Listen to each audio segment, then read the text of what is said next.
नमस्कार दोस्तों। बसपा की राजनीति को हर कोई नहीं समझ पाता। मैंने पहले भी कहा था, अब भी कह रहा हूँ। बहुजन समाज पार्टी को राजनीति को समझने के लिए आपको बसपा की सटीक तरीके से पास में जाना होगा। उन नेताओं से मिलना होगा जो बहुजन समाज पार्टी की बसपा सुप्रीमो मायावती जी के नज़दीक हैं।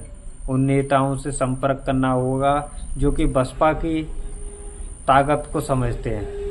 ऐसे ही में हमने भी यही सोचा कि बहुजन समाज पार्टी के सटीक जाकर कुछ आपको नॉलेज दें।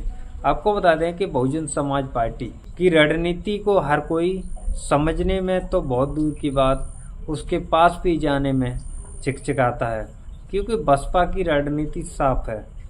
जो भी फैसला होता है वो मीडिया या प्रेस कॉन्फ्रेंस के द्वारा रख दिया जाता है, चाहे वो गलत हो चाहे वो सही हो। पहले तो 2024 के लोकसभा चुनाव में एक घटना घटी बसपा के अंदर, और उस घटना से देश भर में पूरी हलचल मच चुकी थी, जो आकाश आनंद को लेकर थी। बहुजन समाज पार्टी ने आकाश आनंद को जिस तरीके से 2024 में अब लोकसभा चुनाव के अंतर्गत उनको पद दिया था और उनको जिम्मेदारी दी थी यूपी के अंदर, पूरे देश भर की राजनीति में यूपी से पहली बार यूपी में आकाश आनंद की एंट्री हुई थी।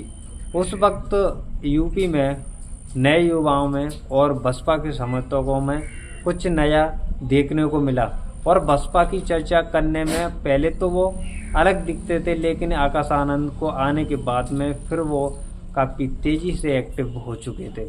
बसपा की राजनीति को समझने लगे थे, बसपा की रणनीति को समझने लगे थे, और उनके लिए बसपा के वोटर सभी से भिड़ने लगे थे, और बसपा की बुराई तो उनको सहन नहीं हो रही थी। और उसी तरीके से जब आकाश आनंद को प्रचार के दौरान ही पार्टी से बाहर निकाल दिया गया, तो फिर उसके बाद में उन्हीं समर्थकों के मुंह पर बसपा की बुराई आने लगी। लेकिन उस वक्त विपक्ष के भी लोग ये कहने लगे, जैसे कि समाजवादी पार्टी कांग्रेस के लोग भी ये कहने लगे कि ये फैसला गलत है। आकाश आनंद ने जो भी कहा था वो सही था। आकाश आनंद ने जो भी मीडिया में और अपनी रैलियों के अंतर्गत जो भी भाषण दिए थे वो भी सही थे। लेकिन आज आकाश आनंद फिर से बसपा में शामिल हो चुके हैं, और फिर से बसपा में वही पद मिला है जो कि पहले मिला था। बहुजन समाज पार्टी में आकाश आनंद का कद अब उसी तौर पर है जिस तौर से लोकसभा चुनाव में था। पहले तो राष्ट्रीय कोऑर्डिनेटर आकाश आनंद को बनाया गया था, लेकिन अब उनको राष्ट्रीय संयोजक बना दिया गया। आकाश आनंद का जिस तरीके से कद बढ़ना उन विपक्षी लोगों के लिए, उन पार्टियों के लिए नुकसानदायक होता दिख रहा है, क्योंकि वो पार्टियां आज के समय में बसपा को ख़त्म करने के लिए अपने चेहरे की और घिनौनी राजनीति में लोगों को फंसाना चाहती हैं। आपने समाजवादी पार्टी की भी सरकार देखी होगी, और कांग्रेस की तो आपने बखूबी सरकार देखी होगी। चाहे केंद्र में हो चाहे यूपी में, कांग्रेस की सरकार में जिस तरीके से हाल रहा और समाजवादी पार्टी का जिस तरीके से हाल रहा, और बीजेपी में भी उस तरीके से आज भी आम जनता खुश नहीं है। जिस तरीके से उन पर समस्या आ रही हैं, तो बीजेपी भी वही काम कर रही है जिसने सपा ने किया था। दलित समाज के लिए आज भी कुछ नहीं है। जिस तरीके से सपा ने भी अत्याचार किए थे, और उसी आधार पर बीजेपी भी उन पर अत्याचार कर रही है। भेदभाव तब भी था और भेदभाव अब भी है। बहुजन समाज पार्टी कमज़ोर होने पर उनके लिए और भी मुश्किल बढ़ चुकी है, उनके लिए और भी समस्या बढ़ चुकी हैं। उसी को आधार में रखते हुए बहुजन समाज पार्टी का एक ये फैसला काफ़ी अहम है। बहुजन समाज पार्टी का कहना है कि अब बहुजन समाज पार्टी किसी भी अत्याचार पर सहन नहीं करेगी। किसी पर अत्याचार होगा उसकी आवाज़ उठाएगी, और बहुजन समाज पार्टी का कहना है कि अब बहुजन समाज पार्टी को जो लोग, जो पार्टियां अपना टारगेट करती थी, अब बहुजन समाज पार्टी सहन नहीं करेगी। अब बहुजन समाज पार्टी सबसे आगे दिखेगी। बसपा की रणनीति को मजबूती के तरीके से हर नेता अपने पक्ष रखेगा और जनता तक हर नेता जाएगा। पहले दरअसल ये था कि बहुजन समाज पार्टी में जो भी नेता बना दिया जाता था वो घर पर बैठ जाता था, उसके लिए उस तरीके से काम नहीं करता था जो करने चाहिए था। लेकिन अब बहुजन समाज पार्टी में नए नेता और नए तरीके से बसपा काम कर रही है। बहुजन समाज पार्टी 2027 के विधानसभा चुनाव से पहले अपनी रणनीति को दाद दे चुकी है। अपना प्लान सटीक तरीके से जनता तक पहुंचा रही है। बसपा की रणनीति में अब बहुजन समाज पार्टी की रणनीति में आकाश आनंद का दौर रहेगा। अभी तक का क्या हाल रहा कि आकाश आनंद पार्टी से बाहर रहे या फिर पार्टी के अंदर भी रहे तब भी एक्टिव नहीं रहे, लेकिन अब आकाश आनंद एक्टिव भी रहेंगे और पार्टी को मजबूत भी करेंगे।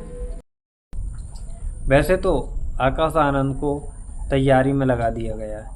बिहार के विधानसभा चुनाव में आकाश आनंद की जिस तरीके से एंट्री होनी है उस तरीके से आज से ही तैयारी जारी हो चुकी है और बिहार के विधानसभा चुनाव के बाद में यूपी का विधानसभा चुनाव आना है। 2027 में यूपी का विधानसभा चुनाव होने हैं और यूपी के अंदर बसपा की पकड़ काफ़ी बेहद मानी जाती है। बहुजन समाज पार्टी यूपी के अंदर अब वो सबसे ज़्यादा सटीक तरीके से आकाश आनंद को उतारेगी। जनसभा रैलियां आकाश आनंद की होंगी और आकाश आनंद उस तरीके से बसपा को मजबूत करेंगे जिससे 2024 के लोकसभा चुनाव में आपने देखा होगा। बहुजन समाज पार्टी की रणनीति को हर कोई नहीं समझ पाता, लेकिन बसपा की रणनीति अब आकाश आनंद को ही लेकर चलनी पड़ेगी। बहुजन समाज पार्टी में जिस तरीके से आकाश आनंद को कद बढ़ाया गया, उनका पद बढ़ाया गया, उसी आधार पर आज के समय में आकाश आनंद की भूमिका बसपा के अंदर दूसरे नंबर के नेताओं की मानी जा रही है, क्योंकि दूसरे नंबर नेताओं के आधार पर ही बसपा आगे बढ़ेगी। बहुजन समाज पार्टी ने वैसे तो आकाश आनंद को पार्टी में लिया, बाहर किया, लेकिन उससे कोई भी प्रभाव नहीं पड़ा था। आज बहुजन समाज पार्टी में जब आकाश आनंद को बाहर निकाल दिया गया था और फिर से बसपा में ले लिया गया था, तब भी कोई खास जो कि असर नहीं दिखा था। लेकिन अब बहुजन समाज पार्टी में उनको राष्ट्रीय संयोजक बनाने के बाद में लोगों की चर्चा बढ़ चुकी है। लोग कहते हैं कि बसपा में आकाश आनंद को खुली छूट दी जाए, उस आधार पर दी जाए जिससे वो अपना नेतृत्व खुद कर सकें, बसपा को आगे बढ़ा सकें, बसपा की नींव को मजबूत कर सकें। बसपा को जिस तरीके से जन जन तक पहुंचाने में आकाश आनंद की भूमिका रह सकती है। 2027 के विधानसभा चुनाव से पहले आकाश आनंद की मजबूती के लिए उनका प्रचार अभी से जारी हो गया है, क्योंकि बिहार के विधानसभा चुनाव के बाद में यूपी में विधानसभा होना है और उस विधानसभा चुनाव में आकाश आनंद रैली और जनसभा के दौरान और रोड शो भी कर सकते हैं। आकाश आनंद यूपी के अंदर प्रभाव चेहरे माने जाते हैं और उनका प्रभाव नए युवाओं में माना जाता है और उस आधार पर आकाश आनंद को खुली छूट दी जाती है कि इनके हित की बात करनी है, इनके समस्याओं की बात करनी है, शिक्षा व्यवस्था, रोजगार की बात करनी है, तो बसपा को लाना हुआ। आकाश आनंद उसी आधार पर फिर से एक्टिव दिखेंगे। आपकी क्या राय है कि आकाश आनंद क्या 2027 के विधानसभा चुनाव में बसपा को मजबूत कर पाएंगे? कमेंट बॉक्स में ज़रूर बताएं। आपको वीडियो अच्छी लगी हो तो लाइक शेयर कमेंट ज़रूर करें। ज़्यादा से ज़्यादा वीडियो को शेयर करना ना भूलें।